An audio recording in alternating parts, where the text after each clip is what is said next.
Бүгінгі сабағымызға сәттілік.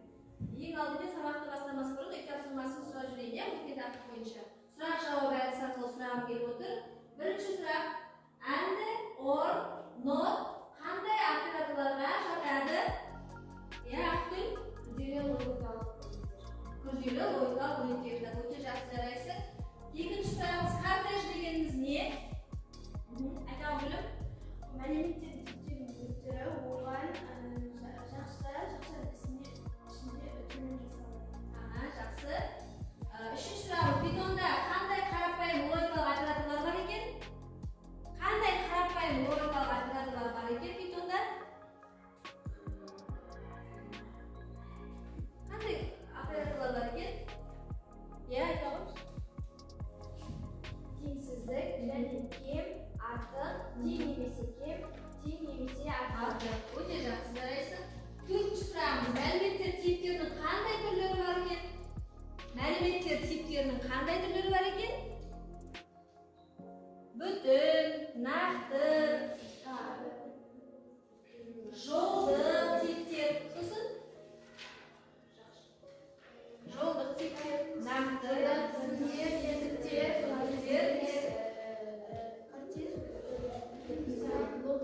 логикалық өрнектер. Жақсы, жарайсыңдар.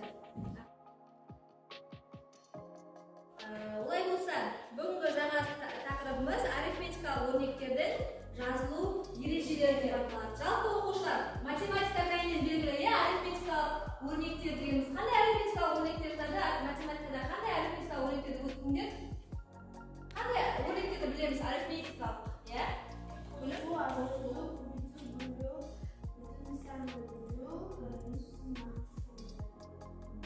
Жалпы арифметикалық амалдар қосу, азайту, бөлу, көбейту амалдары. Өте жақсы.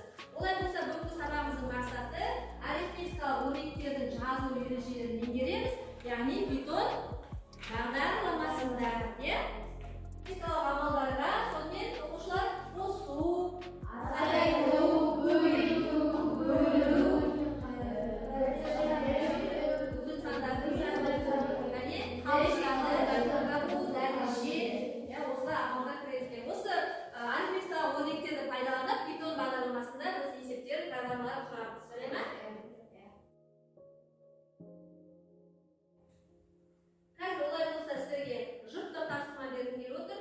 Жұптық жұмыс. Жұбымызбен орындаймыз. Программадағы амалдарға түсініктеме жазамыз, Программадағы амалдарға түсініктеме жазыңдар. Жұптық жұмыс, орындай қойыңдар. Мысалы, біріншісінде грейд айтып өтейікші. 6, сосын процент 2. Ол нені білдіреді? 6.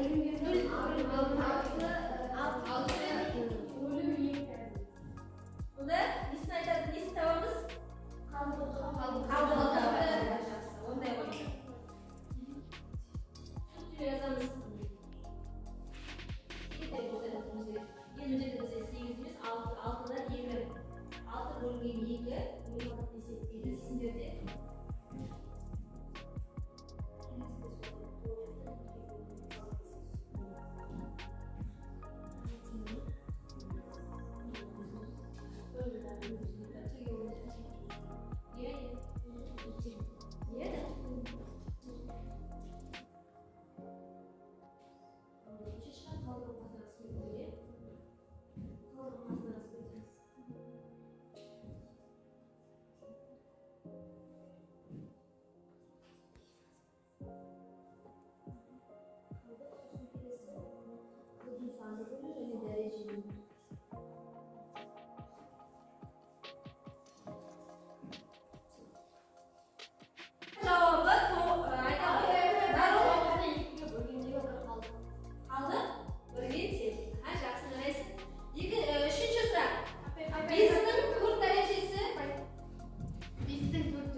қолданамыз. Осы мана айтылған жұмысымыздың арифметикалық өрнектің бәрімен енді бағдарламада aşağı koyunuzlar. Python bağlamasını aşağı koyunuzlar. O'quliqdagi 105-betdagi qo'shuv amalini misolga qo'yamiz. 105-betdagi qo'shuv amalini misolga qo'yamiz.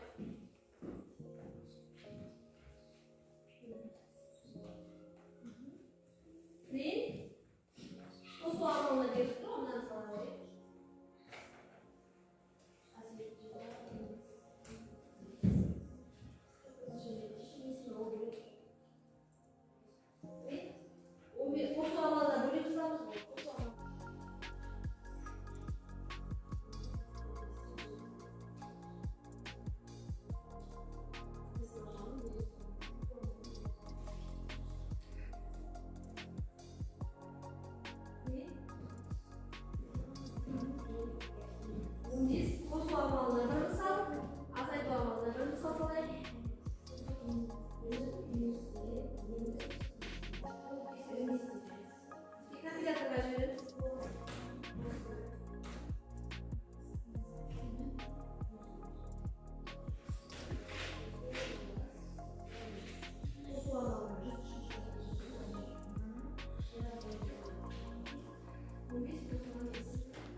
Misallar, jeki işimiz, dafterimizni aşağı qo'yib, shu dafterimizda taxtadagi so'zlarning aniqlamasini